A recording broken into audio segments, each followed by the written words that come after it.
Welcome, everybody. Thank you so much for being here on this edition of the REI Hacker Podcast. My guests today are some friends of mine from Denver, Colorado. We actually are co-organizers of the Cash Flow Club here in Denver, and they are Jose Sala and Sarah Guth Sala, an amazing power couple here in Denver that are doing some really cool things. They're fix and flippers, they're buy and hold investors. They've got some really cool things on the horizon I want to learn more about, but I am just so grateful that you guys took the time to be here. I know you're super busy. You're getting ready to head out of town to the BP Con in Mexico, a destination resort for a huge conference that you guys are actually speaking at, which I'm super excited for you.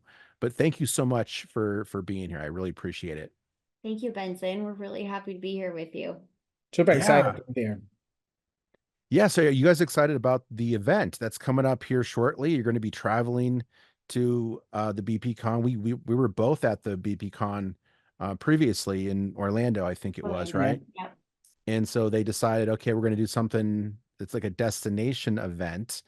Tell me about it. What's this thing all about? This one is in Cancun, which is great. We were very excited about that. Most importantly, because afterwards we're going to head, a half an hour south down to our house and stay there for a couple of days because it's fall break for our kids. So we're going to take advantage of speaking at the conference, which was last year was our first time going to a really big conference like that. And I think that it kind of jump started the juices starting to flow for us in terms of, where we can go, making the right contacts. It's where the idea for the Cash Flow Club came from. Jose was the one who actually, it was really his brainchild, to be very honest. He kind of took it and ran with it, put everything together, put it on paper. But, those types of conferences are really great for meeting people and getting ideas. And I think that Jose, maybe he could talk a little bit more about that. But in terms of speaking, we're really excited about speaking.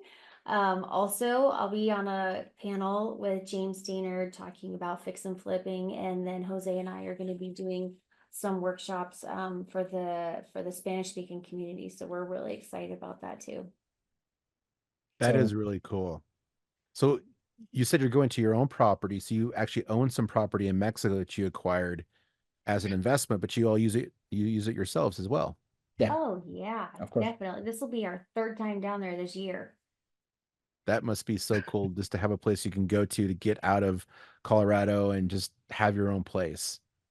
I'm from the Caribbean, so I always miss good weather, nice and enjoy the Caribbean. That's it. We were looking for opportunities, and we came up with a nice opportunity in the area. We ended up buying this house in an auction, uh, like a 47% of market value, fair market value at the moment. That's amazing. We end up doing a big renovation that we kind of anticipated, but It was more than we expected. it was And it took longer than we expected, but also it's Mexico. We're really depending on someone else and their network of providers. And honestly, everything costs more in Mexico. yeah, it's not cheaper. Everything. That is something that is fascinating. Mexico, turn out to be cheaper. Something that I can tell you, I got quote in the first budget renovation, $140,000 renovation without touching the kitchen, We did it Wow. for less than $140,000, the whole house. including the kitchen, including retile the pool. But it took a longer. And the surprising thing actually wasn't materials, it wasn't the supply chain, it was furnitures. Mm. Furnitures delay everything because it turns out furnitures in Mexico are incredibly expensive and have to be custom made. Or you buy internationally and they ship internationally, it costs you a fortune, or you have to be custom made right there. And it also takes 6 weeks, 8 weeks, 12 weeks to have a bed. Wow. Yeah. But you had to furnish the whole place, right? Because it's a short-term rental. So it had to Yeah. be fully furnished and Correct. all the amenities there. And then isn't it like 7 bedrooms or something like that? Like It's 5 beds, 6 Mm. baths. It's 7,000 square feet. It has a little casita behind it. And we have a caretaker that's there that lives in the complex. He doesn't live in the house, but he takes care of the house. We have full-time housekeeping, things that are interesting. It was cheaper for us to hire a full-time housekeeper than to pay someone to come in to just clean after a group left. Wow. So just, and have the consistency of keeping the house clean. But yeah, we had to, furnish So basically, 5 this house, bedrooms one of and the living things, rooms. one of the things that we love about this house is actually we are not offering, we don't ask for cleaning fee. Mm. You have room service, which is very different. Oh, wow. Yeah, she comes from like Daily. 9 a.m. to 1 p.m. every, 6 days a week, and people can choose to not have her come. But let me tell you, the last time, I've never had this before, Benson. Our last vacation, there were 6 adults and 7 children in the house, and I've never Chaos. had housekeeping before. It was a game changer. We woke up, the dishes from the night before were done, coffee was made, the laundry was done and folded, and then while you're out, she would clean up after breakfast and make all of our beds and put our clothes away. It was next level. I've never experienced anything like that before. So that is part of the service that we're offering now. Yeah. Oh, yeah. We do this, we brought a chef to the property. We had experience when other providers, we've done things like a spa. We brought a massage therapist to the property. And she did facials, and so it's a Wow. luxury property for sure. I mean, we've definitely turned it into a luxury experience. But It's a taking great- consideration our base rate is around $700 per night Mhm. for a 7-bedroom house. When in It's the 5 beds. 5 beds, sorry. When in the area, you're paying around $500 per room for 2. At a hotel, or is that At a also hotel. Airbnb? Well, yeah, I mean, yes, too. There are some Airbnbs too, but honestly, I can truly say that ours is the nicest in terms of finishes And the other thing and is- amenities. And we have access to a lagoon, which is a private lagoon. It's part of a. It's actually It's like it's the a National Park Service, basically. There's Yeah. a lagoon that's like a minute and a half walk away that's full of tropical fish, and it's very calm. So even like kids can go. it's a cenote to communicate with the ocean. Right. It's like the sea meets a cenote. So it's like warmer water, but it's not as salty as the beach. Lots and lots of snorkeling. It's fantastic. It's That a really sounds special place. amazing. Yeah, that one's called Wow. Via Yacuna. That's the Yeah. YAKUNAH. You need to come. And you can find it. We have a website, so you can find it on that. Yeah. Oh, cool. We'll put that in the show Yeah. description later so people can go check it out For sure. and go down there and experience all these beautiful things you're bet. talking about. It's the best. So that you're really diversification, you're really embracing the diversification in the business because you have 3 active fix and flips going on right now. You have this really cool destination Airbnb. You just bought your first rental property in Detroit, Michigan, of all places. We close in 2 days. 2 days. Awesome. Tell me about that experience. How did you get comfortable with the fact of like, okay, we're used to Denver, we're used to doing the thing, and then we're going to actually go and start buying properties in a completely different city and state that's growing, but it's it's not Denver. It is not Denver. Nothing to do with Denver. Go ahead, tell me how the idea came about. I'm hyperactive. I get bored. No, basically what ended up happening. Actually, he does get, I would say, mentally bored, and so he's always looking for the next thing. And we were talking with a friend earlier today. Fix and flipping is very sexy, right? It's visually very appealing to people. People love to learn about it. Everybody thinks they, HGTV style. And it's great because you do get a big paycheck, hopefully, after each one, but it doesn't give you monthly cash flow. Mhm. It's not sexy to get mailbox money, on the surface, but that's what we wanted. And so Jose took that idea and ran with it, and I'll let him tell you about how he came up with Detroit. So basically, I started researching about it. I started looking for new markets. What is the next new market? What is the next new market? Who's showing more appreciation? Who's cheaper? Where you end up paying per door? Okay, how much is per key, basically?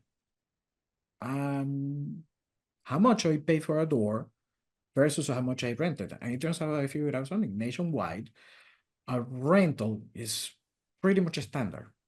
Okay, so one bed, one bath, nationwide, you're seeing around $1,000. It can go from 800 to probably to 1,200. Given that you're there, but price range is not. It doesn't work that way.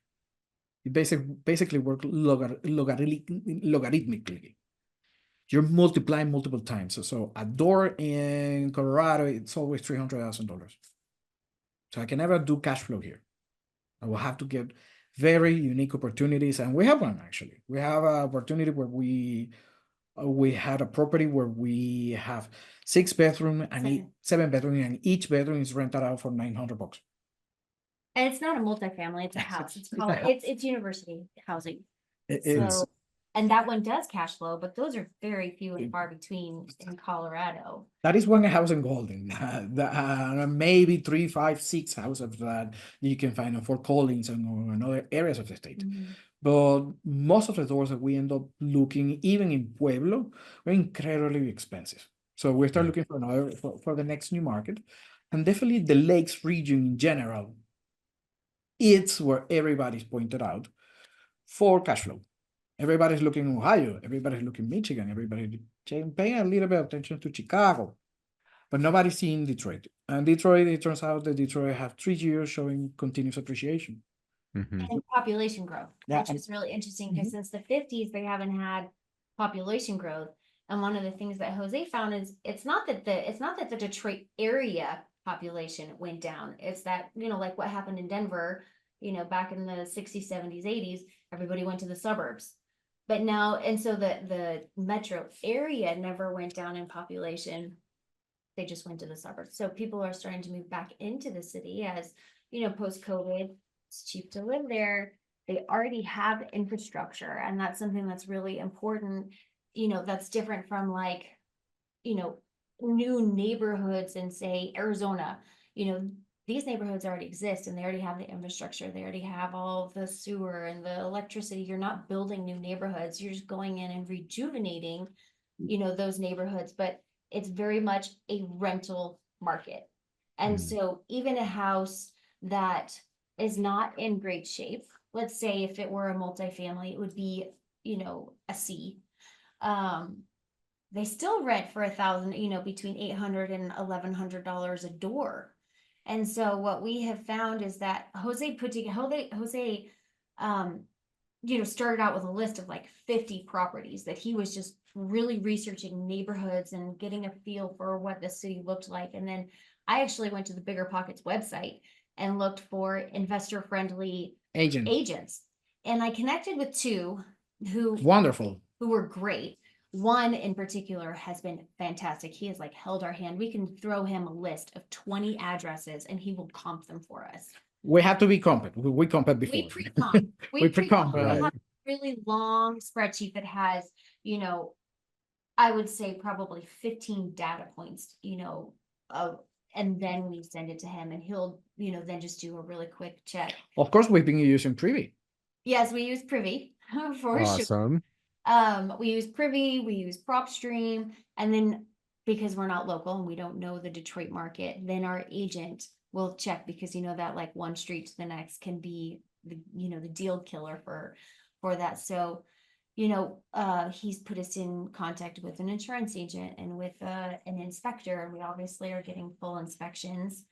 The first 3 houses that we put offers in, we did inspections and they were a no-go. We came back and like, we were under contract originally for like $80,000 and we came back and we're like, give me 40. Sorry, 40,000, just kidding. And we do renovations and we're not afraid to tackle anything. No. This were like no, you're gonna have to pay some of the price. But let's say we've put in 4 total offers, we're closing on 1 tomorrow or in 2 days. So that's not bad, No, that's actually really good. You're whittling down from a list of what you started with, like 50? Yeah. Started with like 50. And so for every 50 houses that we're comping, 1 under contract. Not bad. So the other thing is, And so that's for with zero marketing too, right? You're not Zero going marketing. yeah, and going this is direct to seller. These are on market These properties. are Correct. on market. There are a couple, because this is a big group out there that works with investors. They do have off market opportunities also. But we have offered on a few of theirs, Yeah. but we haven't gotten any of theirs under contract. But just yesterday, we put in 3 offers. So, For the next one. for the next one. We're seeing between, So these are the numbers. is Actually. it like $400 to $500 so we're focusing on duplexes. Yeah. And the Okay. reason why duplex is because it's only about an extra 20%. $20,000 for that extra door versus a single Wow. family home. It's not that much more. And so, cash flow on each property is around $500, so $250 a door. But really, Mhm. you're getting that second door for only $20,000. So, and your property management fee is not that much more, for an extra door. And so our full cash flow, taking into consideration property management, CapEx, and everything, PITI, absolutely everything, is that about $250 a door in the duplex, or $500 per property. Mm. So Also what do the take- numbers look like on like a triplex or a quad? Like, We Um, haven't gotten there. okay. I've seen some deals. The other thing is, a lot of the value opportunity that you can find in Detroit are too deep in the commercial.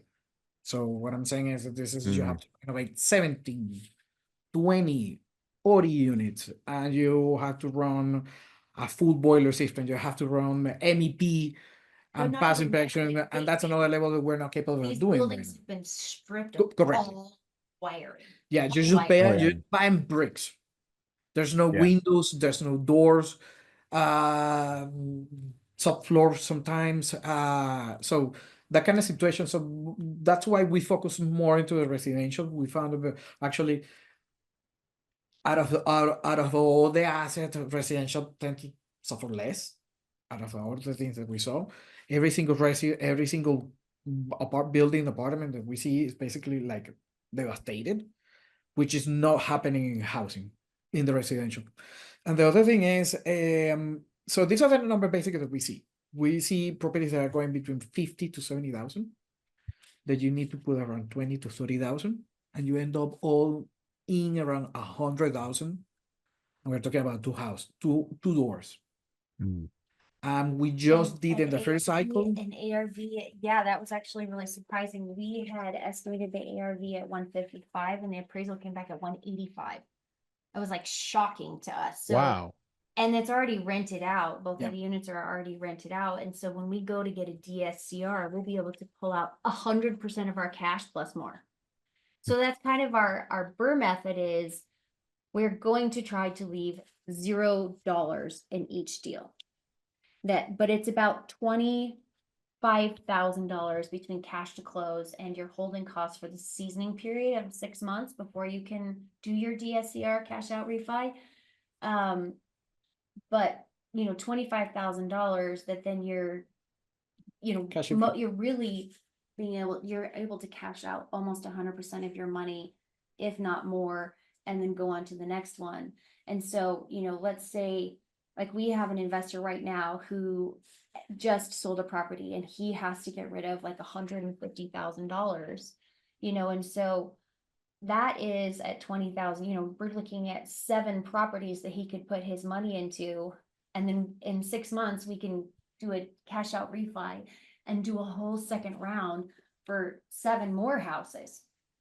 But at that point, you're kind of like money laundering, because technically you're taking your money at your 1031 money out as debt. Right. And then you're not tied to 1031 after that, because it's not like he sold the property. Yeah, it's a loophole. It's a total loophole. Yeah. So we can take his, 7 houses call it and debt. it is debt. It's not income. And so, it's not taxed. You can't tax Net. the money you take out on a cash out, refi. And so, our plan with him is to just do cycles, and we're doing, 50-50 with him. We're just gonna do one cycle, second cycle, third cycle, fourth cycle, so that we can, pick up as many doors with him as possible. Well, we gain some boots on the ground and start learning a little bit before we start jumping into big buildings. I'll call Oh, you yeah. when we're going to the 20, 40 doors. What are you Yeah. looking at for like a property management angle? Did you find a good property manager that's on the ground there, boots on the ground, somebody who's really hands-on? We're working with the property manager team belonging to the same group, the Monzo group. This is the group that basically they have everything in house, and they have a special focus for investors out of state, trying to develop a strategy Section 8, pretty much what we're looking for. The main thing when you want to look for a property manager is a screening process. Yeah, to make sure that they're screening the tenants. If they are giving the key to anybody, you just better put it in a crack list, and you will get the same, and you will be cheaper. But We haven't, I mean, obviously, we're getting ready to close on our first property, and so, we don't have any tried and true property management company yet, so we're leaning heavily on this brokerage, that focuses on investors. So we'll let you know in What was 6 the group months. called? It's called Monzo. Group. Alonzo? Monzo, yeah, Monzo Group. Alonzo. Yeah, and actually our agent, Norm Campbell, is amazing. We have had such a good experience with him. He'll put the brakes on us where he needs to, or he'll be like, no, guys, you got to look at this one. This one's a great deal, or stay away from that area. He sees in us repeat clients. Like we told him when we went in, we said, we want to pick up 100 units in the next 2 years. And he was like, Okay. all right, All well, right. good. There's always like this big discussion with investors who like, oh, I want to go direct to sell or direct to seller. I don't want an agent. I'll just, I'll work with a listing agent. And I've always thought that it's better to have an agent on your side who has a fiduciary responsibility to you. They've got your best interest in mind. You can use them as asset boots on the ground. And I've always thought that was a better approach, but there's still this whole group of people that have an opposite mindset of that. And they want to just try to cut them out so they think they're going to get a better deal. Jose has very strong opinions about this. I'll let him share that. So, if you're an investor, you have your role. If you start putting another hat, you're gonna start burning products. You're gonna start losing focus on what you need to do. So, if you're an agent, you need to be on top of the communications with the parties. You need to be on top of the contracting. You need to be on top of the ARV and the evolution of the job sites. You need to be in communication with all the parties all the time. I don't have the time for that. Right. Me as an investor, I don't have the time. The other thing is, do I want to spend 6 to 9 months convincing somebody else to give me title? No, I don't have the time neither. That's exactly the job they do. They go and sit down with a neighbor and get coffee and bring a cookie and throw up a message and pick up another phone call. Yes, I heard what Jerome Powell said, and deal with the owner. Owners tend to be highly emotional. highly emotional. Yeah. We got an experience trying to negotiate a direct to seller deal. I at some point I told him, look, I'm not gonna buy it, and I just need to walk away out of your house. Right. We cannot keep talking. Well, no, they were like, but my dad replaced the windows 30 years ago. And they look like new. I was just like, they all have to be replaced, okay? Because they kept it was a big project.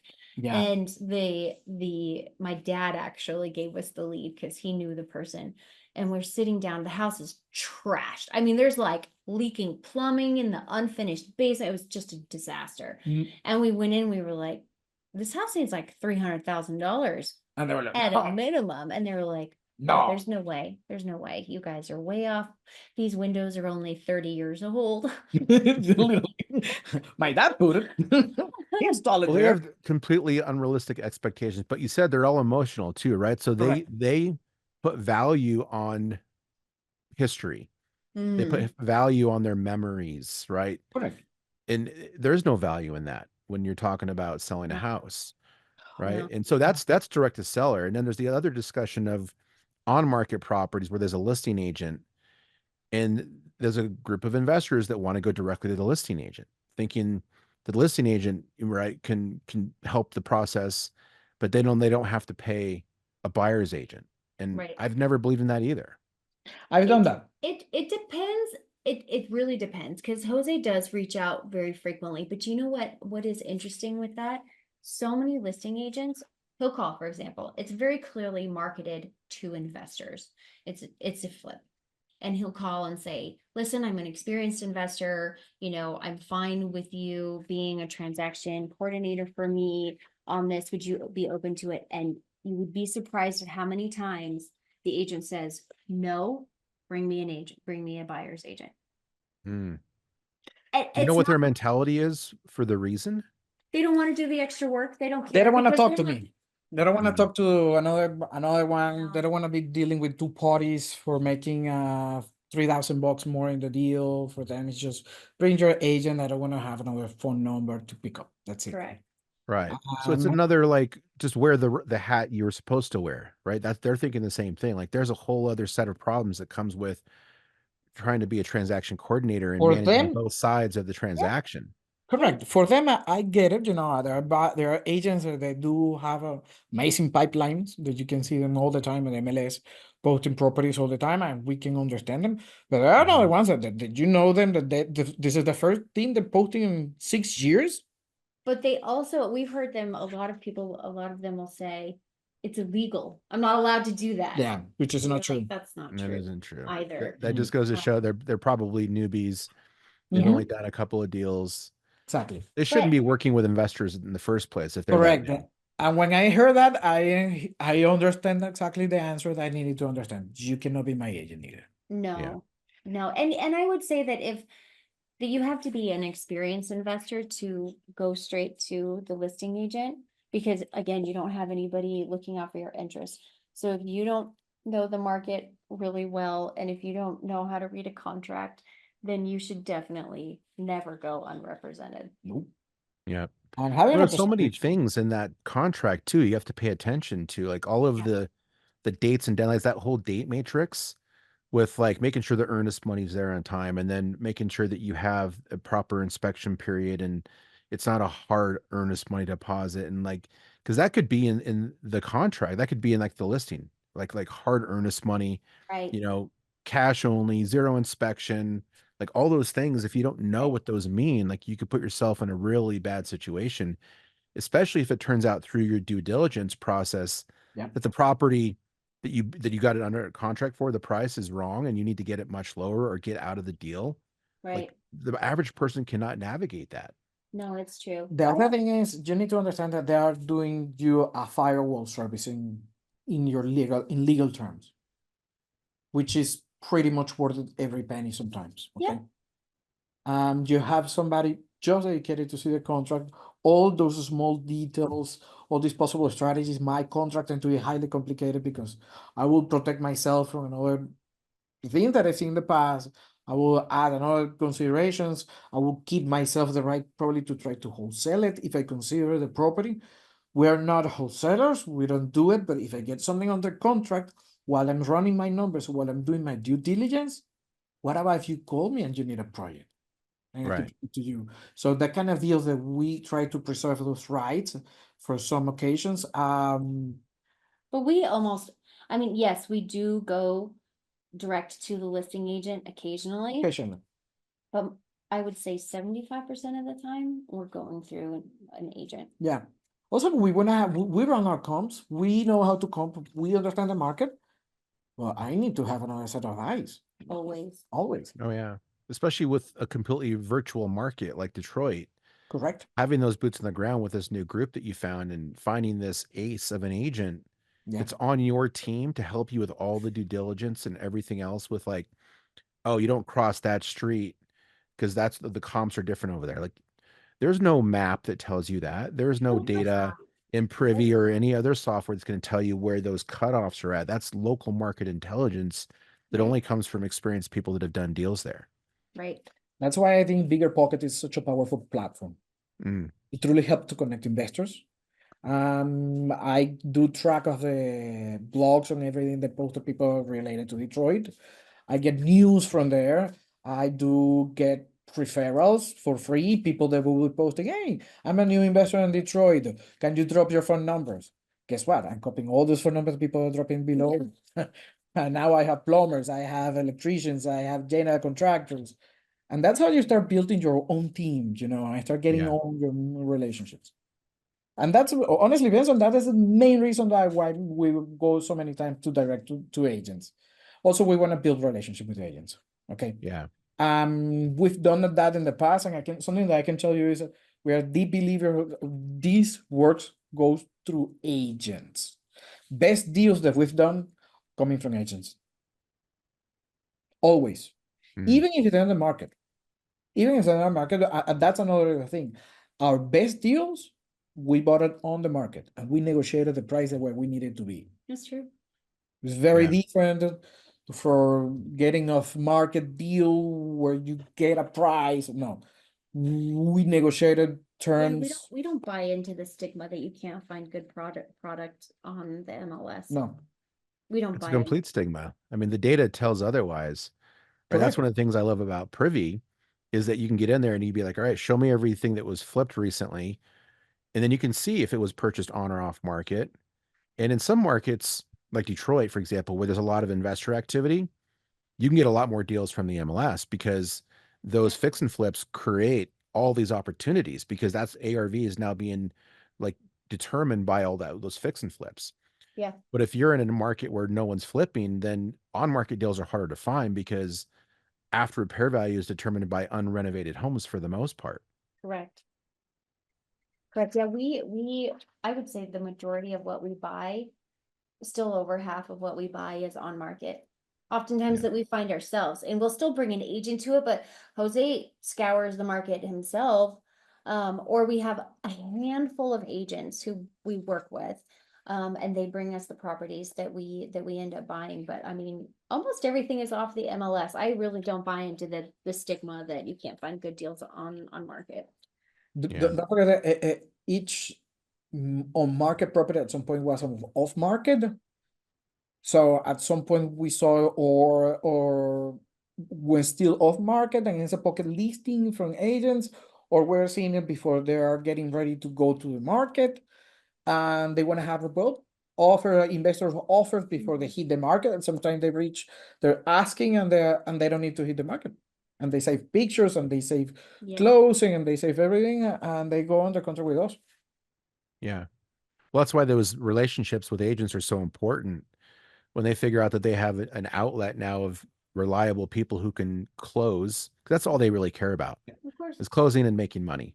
They don't care if it goes on the MLS, right? And if they can sell it off market, by the way, too, that's like they don't have to give a portion of that sale to their broker because it wasn't on the MLS. So there's so many benefits to it. It's just, you're right. It is a stigma. It's been pounded into the heads of people who want to be investors by the gurus, right? Who want to sell you some $20,000 coaching program that says you can only do this with my proprietary process, right? Right. And then that always includes, sales and marketing and the cold calls and the skip tracing and the text blasting and, expensive marketing budgets to be able to get to those sellers. But who's more motivated to sell their house than somebody who puts it on the MLS? Well, that's what Jose always says. He said, if you're trying to do direct to seller and they don't have an agent yet, you're not guaranteed that they are ready to sell. So if you find a property that they have already signed with an agent and it is already listed, It's already you know sold. one thing for sure. They want to sell their house. You don't have to convince them to sell their house. Right. And now you have a psychiatric in the middle that you can go and tell them, hey, prove it as 12. And they get it. Yeah. And they understand, okay, drop the price and they can negotiate on your behalf and you can get a more equal language to try to have a better communication with the other partner. So we're doing one right now in a township inside of Littleton called Columbine Valley. I'd never even heard of it before, but it's like a a $2 million ARV. It's actually our highest ARV that we've done so far. And an agent who we had cultivated for a couple of years, our relationship with her, she brought it to us. She knew the listing agent. She negotiated the deal with us, and she's going to be listing it for us. So she's always on the lookout for projects like that for us. And that one, there aren't very many people who are, it's not a competitive space. A $2 million ARV is not a very competitive space for other flippers because they have to have a lot of cash because the holding costs are really high. Yeah. And we brought in a partner. This is something else that's interesting, Benson, that we have made the change over the last 8 months, is that we are no longer doing flips without partners, without a cash partner. We felt like when you're taking on multiple projects at a time, the cash flow becomes a problem, because you have monthly hard money payments that are going out every single month, and you're financing a portion of the flip yourself because the money goes out, then the work gets done, and then you request a draw and you get it back, and it's this constant flow of money in, money out, money in, money out. And so we decided that it made more sense for us to always have a cash partner coming in with us, covering the cash needs for a project, and we're essentially GCing the projects, and we're splitting getting the equity. profit. They're not having to providers, they don't have to source materials. They just, deposit money weekly, take care of the holding costs. And then at the end, they get their check and we get our check. And so that has been a really big change for us. And honestly, is a much less stressful arrangement for us. And we're Oh, yeah. happier with that. Yeah, it makes sense too, because it's a volume play. If you're trying to do this many flips, you could do them on your own, but like you said, you have to have, more liquidity to be able to do all these deals. Right. And, there's better places to put that cash potentially, right? You got these other opportunities that will provide cash flow for you in Detroit. So OPM, right? Other people's Always money. OPM. And there are a lot of people who, want to be involved, but don't have the time or the interest to take on a big project themselves. But they're Yeah. very happy to be part of the process. Right. One of, both of the people that we're working with right now on our two biggest flips, one of them is a childhood friend of mine, and he recently moved back to Denver and wanted to do a flip, and he had the cash to help finance. So we, joined forces. And interestingly enough, the guy across the street, tell him what happened to you yesterday when you were at the flip. Yes, I'm walking out of the job site and I'm getting in the car. The neighbor told me, well, I'm considering to sell it. Wow. Well, I could buy it.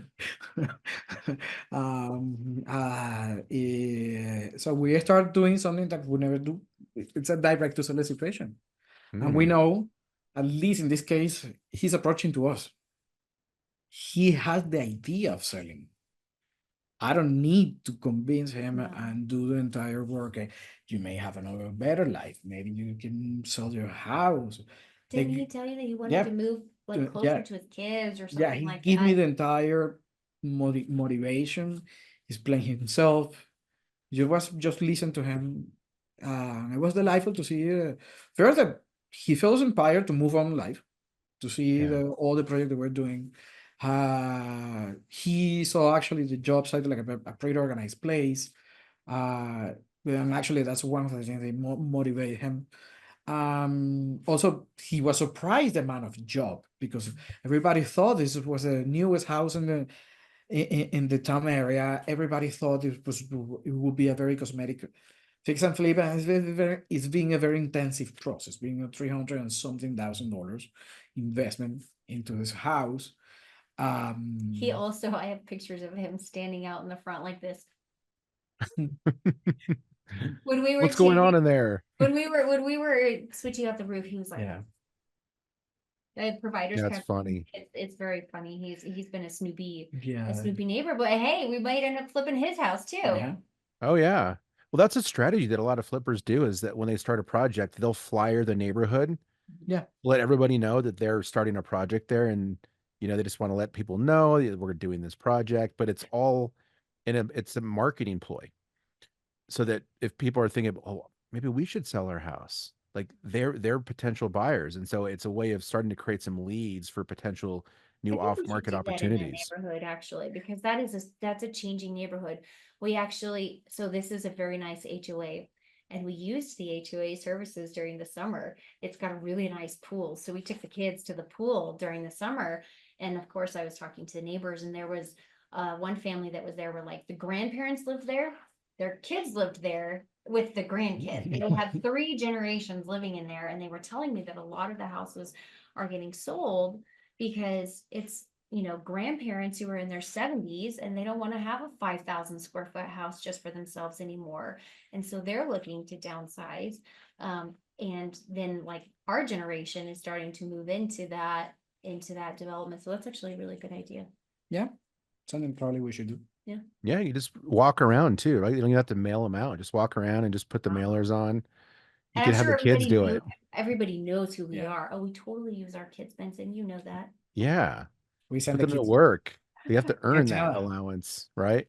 They Yeah. do. We told them all the time, you have to go and get me some houses and go and Yeah. generate some leads. Yeah. Mm. Yeah, they're young investors just getting ready to be like, promoted. Something that we can tell you is every time that we post a video of them doing work in the work site, which is true, we take them to the job sites. Well, Because just they the older want it. one Yeah. does work. The other one is only 3, so he can't really do much work. Oh, he will be ashore in the job site. He'd be a what? He He's a will be professional. tasked. He will be Yeah. tasked to attend. But Joseph, for example, every time that he goes, first he loves it. He makes some box, and the other thing is, if we do a video of that, he gets more views than anything else. It's shocking. Oh, I bet. Yeah, people love kids and animals, right? So you guys are doing some really exciting things. You got the 100 properties in the next 2 years in Detroit, which is that an uncomfortable goal for you guys? Is that like, ooh, or do you think it's too low? No, I think that it is a good goal. It is possibly attainable, but I mean, you have to set loftier goals, because then Yeah. if we get to like 50 or 60 houses, that's still an amazing achievement that we would have picked up like 50 properties in 2 years. Totally attainable. Right. Oh. I would still be really happy with 50 houses in 2 years. For me, the indicator is not related to the amount of doors, it's related the amount of cash flow that we can Sure. free out of it. The other thing is, that is one of the goals of my life, to set up a really nice portfolio that I can give it to my kids. Mm-hmm. And they can manage it, and can learn how to leverage, how to sell it, how to trim it, how to take care of it, like something they need to do it. So Oh, yeah. So you guys joined Vina Jetty's Multify group. We So did. that must be on the horizon of doing some multifamily properties in the near future as well, or what's that process look like? that process came more out of the reflection of learning how to raise capital more and more accurate without getting in trouble.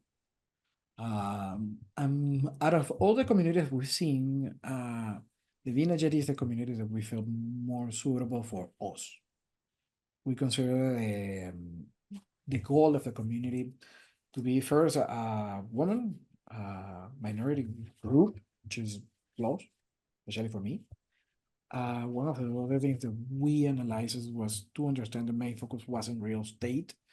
A lot of these raise communities, they just raise capital. So you're with people who are doing venture capital, we're doing crypto, we're doing a very different strategy for investment.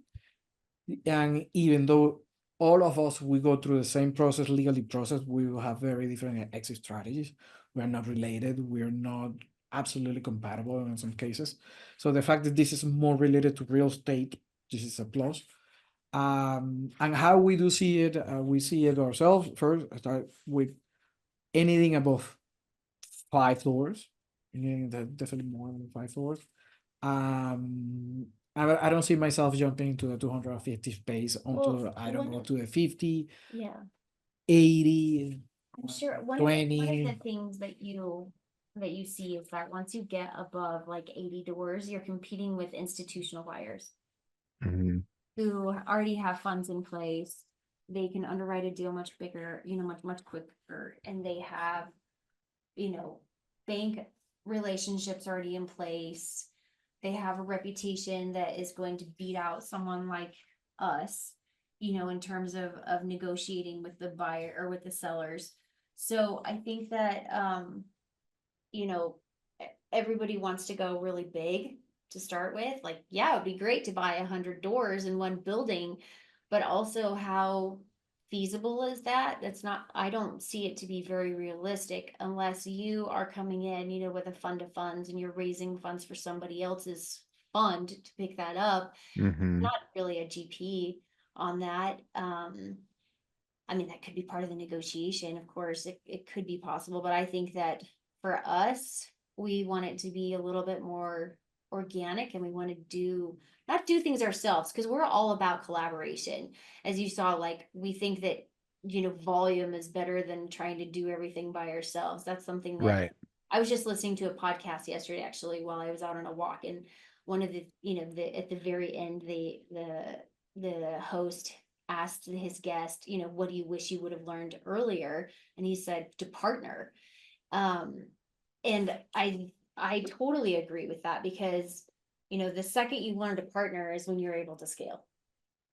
And, Mhm. I think that applies to multifamily too, but I don't think that we're in a place where we're looking to pick up We're 100 learning. doors. We're still learning. I'd be super happy to pick up a 20 unit building, or like your new endeavor, with your 42 units. I mean, those are great. Imagine if you're cash flowing, I don't know, 500 bucks a door and 20 units. I mean, you've got $10,000 of cash flow in one building. That's a lot of money. That's one of the things that we consider also to why to go into a single family houses in Detroit market.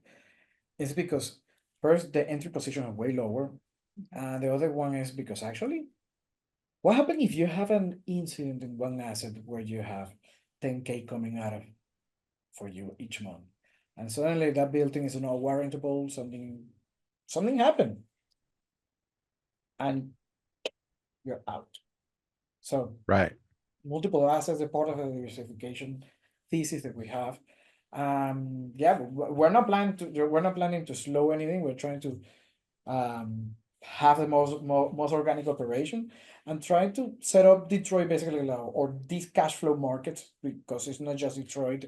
We're also analyzing deals in Ohio. We're seeing opportunity also in Illinois. So it's the entire region that we're analyzing, and it's because it's a cash flow region. Mhm. Illinois is harder though. They have Yeah. I don't think that we would like to buy in Illinois because they have really, really, really strict, Something that we learned, landlord, something that They anti-landlord. do. It they do, is anti-landlord. but something that I can tell you is sometimes the properties just show up, and they show up and not in the right place that we will like, and we will make it work out. A good example was Mexico. Mexico, you can in the entire Mexico, you can have title insurance except in Quintana Roo. Hmm. Which meant that there are two, because in Mexico, not only can you not own property as a foreigner, you have to open up a trust, but also you can't lend or you can't borrow from Mexican banks, which means you essentially have to finance your property with American equity firms that lend in Mexico.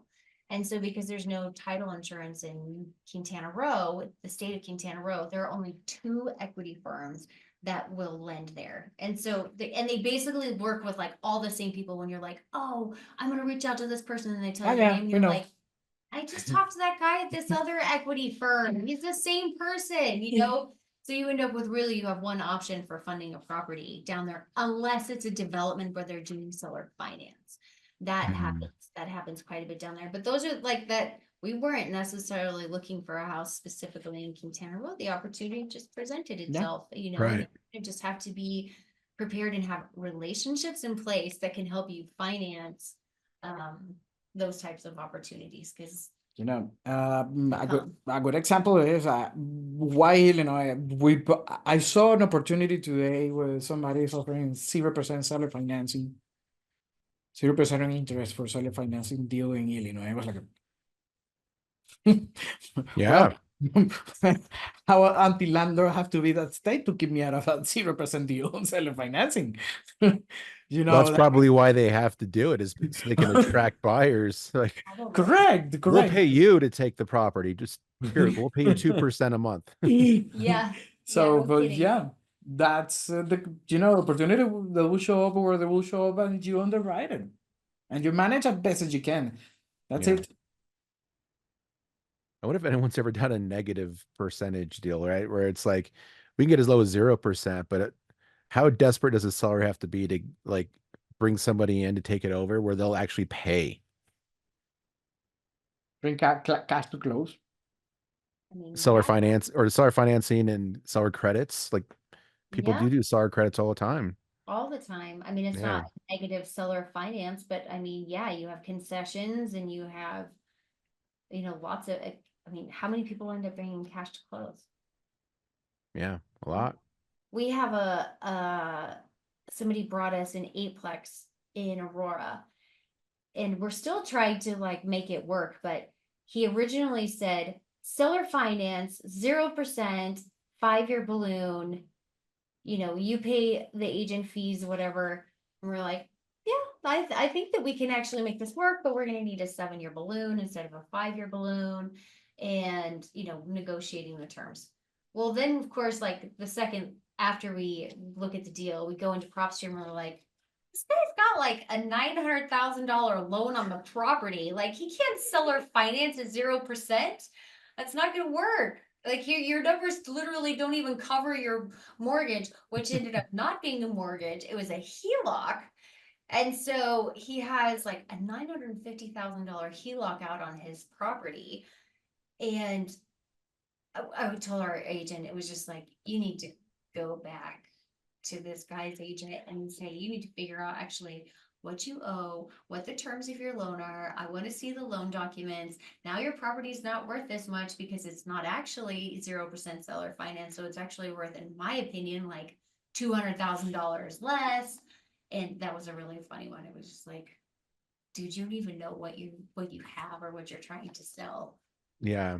That's the issues with working direct with sellers, that they'll tell you what you want to hear because they're trying to build the value up, offering 0% seller financing. Like they can't even really do it, and their estimated values are way off. And Well, he was like, the monthly payment would be 3,500, and we're like, okay, that's not bad. And then he sends us his like a screenshot of his monthly payment. His payment on his loan is $4,800 a month.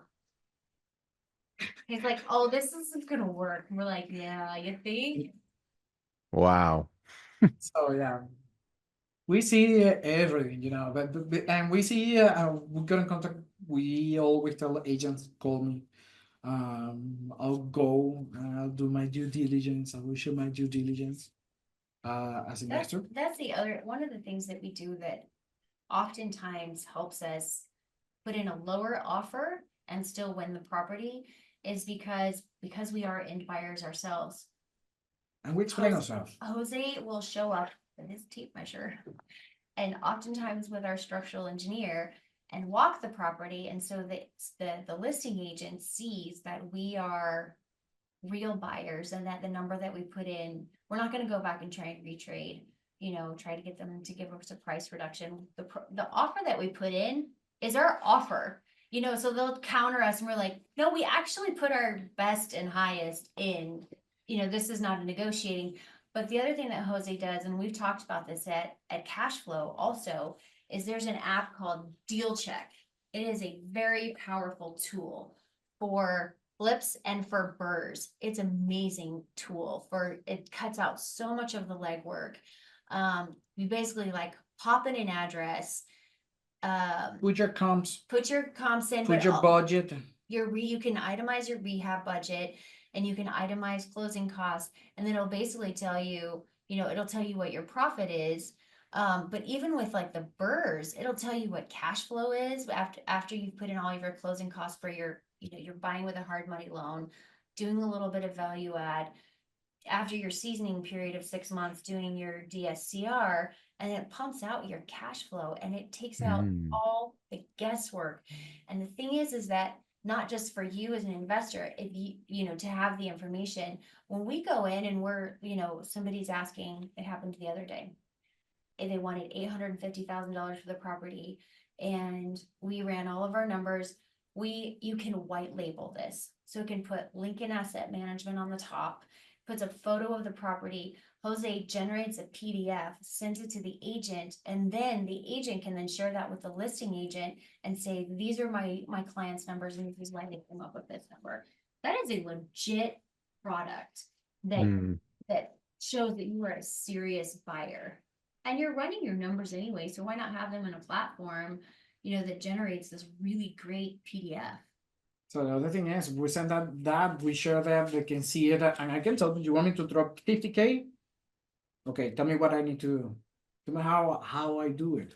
Now you're seeing how much I'm paying in flooring. Now you see how much I'm paying in the roofing. I do share my cost. Yeah. And they can see even how much are our profit as a renovators. And they will see, oh, you're just making this. And that is the phrase that I always hear, because people tend to believe that you're making 50% of the cost. Right. People think if you buy it for 500 and you sell it for $1 million, that somehow you're making $500,000. They don't take into consideration your holding costs, your commissions on the sale, on the sale of it on the back end, closing costs, and your rehab. And they're like, oh, so you're only making, let's say, $100,000, and you're like, yeah, there's a lot that goes into this. But also, I'm working in that project 9 months. Right. So yeah, no, that's an amazing strategy. I've for years and years, that was something that was really powerful. It include like a cover letter where it just kind of breaks it down, showing your actual costs, bids. Like if they weren't general contractors, but they were homeowners, they're going to live in it, like getting bids on the stuff that they have to fix to be able to make it livable. Yeah. Like, here's the bid to fix the foundation. Here's the bid to fix the roof. And that's why we're offering $30,000 less. And then they can really see it, like, oh, well, they're not just trying to lowball us. Correct. We've done it. I can tell you at least 2 times, and one of them, we were the third offer, 51,000 below the first one. Before the high, like And we below got the the highest contract. offer, yeah. And we got the Wow. contract. So yeah, no, it truly proves the case sometimes for your investment thesis. It helps you to create credibility in front of the agent. We did that one time on a wholesale. That was the last wholesale we did, actually. It was like a year ago. Well, I did even run my full inspection process, and I was able to share. So we always have value. Even the report, you take my report and send it to the lender, and you get approved. There's that in that report that I'm sending you, you forward to any other Harmony lenders. They will see the comps, they will see the budget, they will see all the numbers, and they will approve you. So honestly, if we do a wholesale or something like that, it's because we're managing the acquisition for you. Right. And we did all the legwork, all the guessing, all the inspection process, all the negotiations, all the building relationship that we've done for years, getting relationships and knowing people and paying tacos for free for a lot of people in town, so we can get this funnel. Those tacos are really powerful, Benson. Yes, they are. They go a long way. Speaking of that, the Cash Flow Club, people have to come check it out. Absolutely. It's monthly.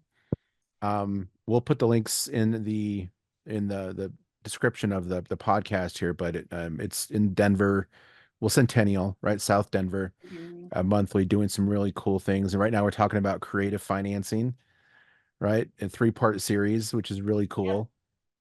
Yeah. What do you guys like about having the group, right? Like, you guys do all the heavy lifting on it, and there's several of us that co-host it, but you guys really are the meat of it. What do you like doing? Why do you like doing the group?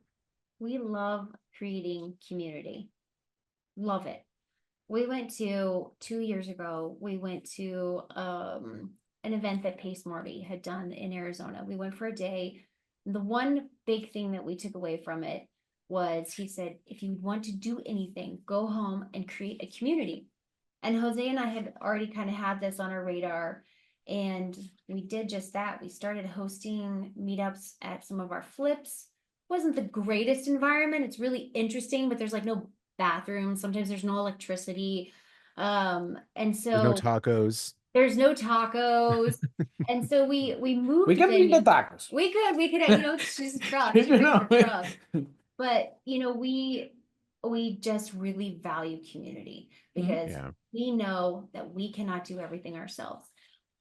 It's selfish also because we meet other people, we find major resources. It builds out our reputation and our credibility. But it helps us find partners, and we love that. We love being able to connect people, and we also felt that the majority of the meetups in town were just a meet and greet. You'd get a drink, get somebody's business card, and forget to follow up and never even think about them again. And we wanted to bring value. And so that's why we started, we did like a year and a half ago, we did our first one with Jonah Corchin and Alex Lavera on fundraising for projects. And, it was really well received. And that was kind of like our segue into, wanting to start the cash flow club and have something that was going to be every single month. And the reason why we're not doing the cash flow by ourselves either is because we feel like having more people on board, just brings more value. Benson, you bring a lot of value, and all of our partners bring a lot of value, and we don't want to do it alone. We don't want to be the only ones with our name on it. We may do most of the heavy lifting. That is very true. And it is our baby. But we just wanted to create community. No, the other thing is, look, I love a place. I love to create a community and a place where I can go at least once per month, where I can connect with friends, do some deals, hear some news information, get a good tacos, and nobody's trying to sell me anything.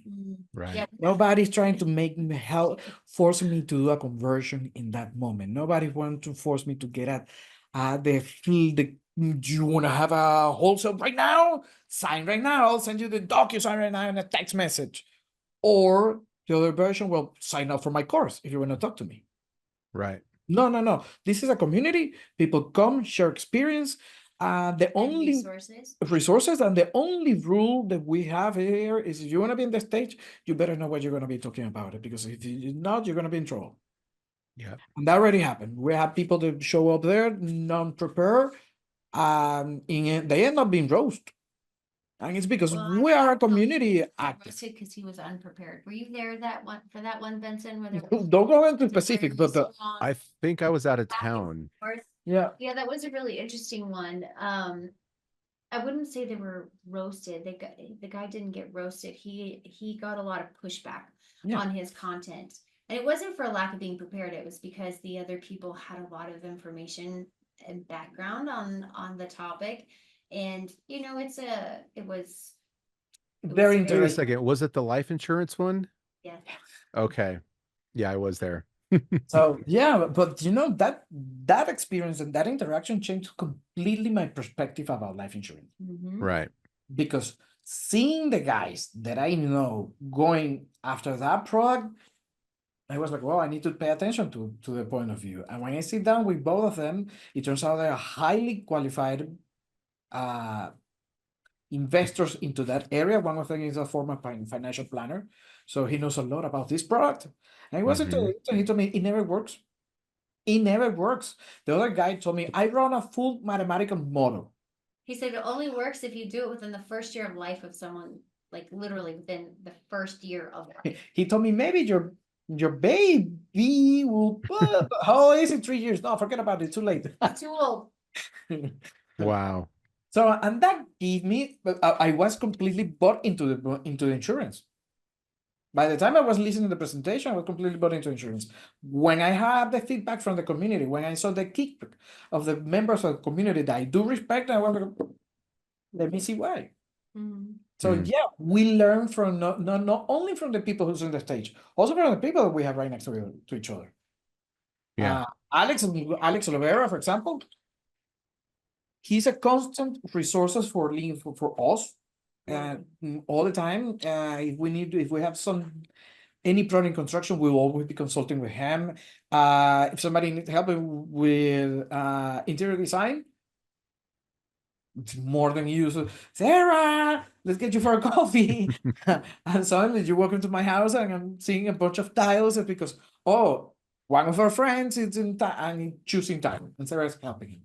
So that is the main goal. And we get deals, we get lenders, we get opportunities, we get leads out of it, but mostly because we create a community.